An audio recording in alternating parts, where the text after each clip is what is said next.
tadi ya. Salah satu contohnya saya bisa lihat waktu kami pergi ke Hong Kong. Ya kita tahu di sini juga ada yang namanya Bayot. Tapi saya mau kasih contoh Hong Kong. Bukan promosi ya. Bukan promosi supaya Bapak Ibu Saudara pergi ke Hong Kong. Tapi kalau kita naik ke tempat peak ya di Hong Kong itu ya, kita bisa melihat keindahan daripada kota Hong Kong. Berapa banyak yang sudah pernah ke kota Hong Kong? Boleh saya tahu? Ya, kalau kita naik ke atas, kita bisa melihat secara keseluruhan kota itu begitu indah. Tapi kalau kita di bawah, kita cuma lihat ya belanja-belanja sepanjang jalan itu ya, kita lihat orang-orang belanja, ramai sekali kota Hong Kong itu. Dan sepertinya 24 jam itu ramai. Karena sampai tengah malam tuh masih banyak orang lalu lalang gitu ya. Karena saya mikir, kapan sih mereka ini tidurnya ya? Kok keluar terus, ramai terus di jalan itu.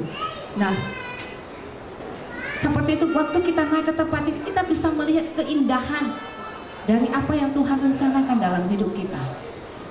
Kemudian kita bisa lihat juga Daud, pribadi Daud ya. Daud adalah seorang pribadi yang sangat intim dengan Tuhan. Sehingga Tuhan itu berkata kepada dia, aku berkenan kepada Daud. Jadi waktu kita berhubungan intim dengan Tuhan, Tuhan itu mengatakan kepada setiap kita bahwa Dia sangat berkenan kepada setiap kita.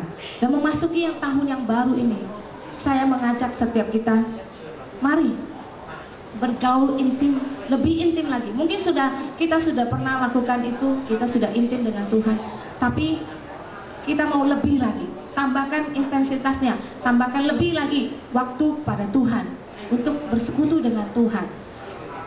Seperti karena saya percaya hadirat Tuhan itu yang terpenting dalam hidup kita. Amin. Di dalam Keluaran 33, coba kita buka Keluaran 33 ayat 15.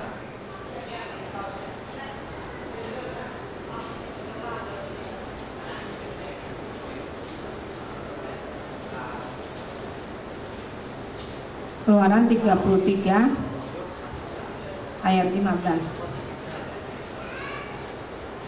Seperti doa Musa, dia berdoa, dia bilang begini, dia berkata kepada Tuhan, ayat 15, berkatalah Musa kepadanya, jika engkau sendiri tidak membimbing kami, janganlah suruh kami berangkat dari sini.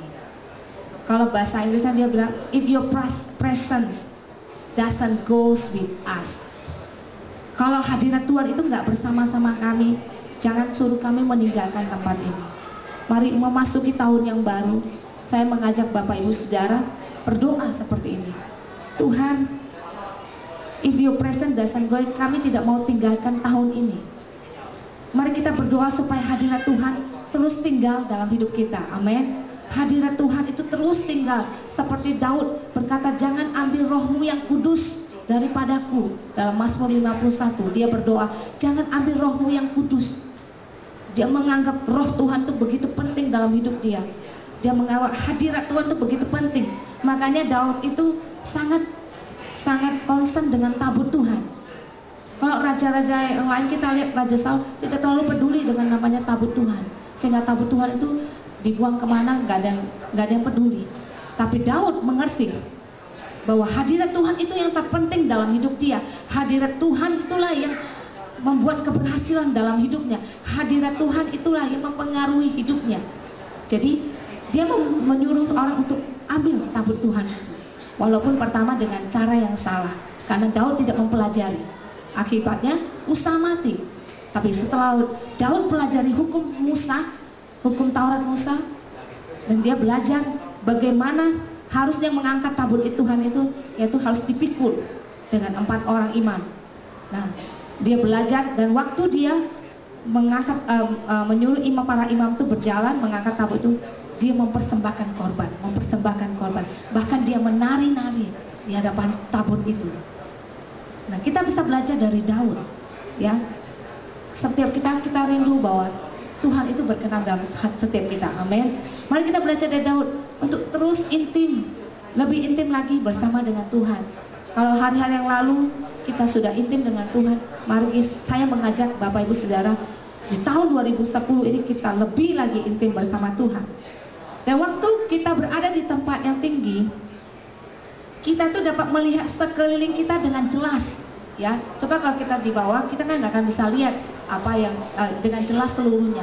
Tapi waktu kalau kita di atas, kita bisa melihat, ya, seperti waktu di Hong Kong, yang bagian-bagian yang kita tidak bisa lihat gedung-gedungnya, kita bisa lihat gedung-gedung itu begitu indah.